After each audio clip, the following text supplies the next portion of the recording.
It's not fair. These are the words we've all found ourselves saying at least once at some point on our timeline. It's not fair. This is not fair.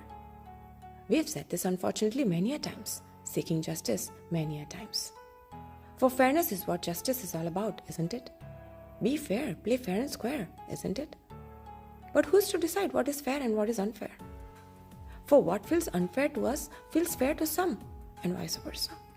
And so fairness is, we feel, debatable, questionable. But fortunately, we are walking on our path of self-transformation, where we finally realize that for us, it is no longer about how unfair and unjust it has been as much as it is about coming out of it all a transformed self. That is but a direct reflection of who I truly am. An evolved sense of self who no longer gets involved in scenes that makes no sense to us. Where we finally understand that true justice is not seeking revenge and waiting and wishing for the opposite to suffer or get a sentence, but rather choosing to focus on ourselves and prioritizing our own happiness and well-being instead.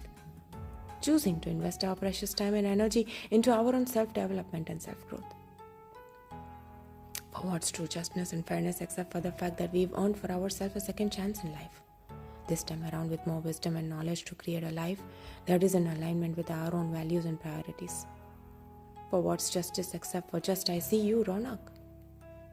Walk with me as we each go beyond unfairness and unjustness of life and onto the self itself who is fair and just, and thus creates just fair.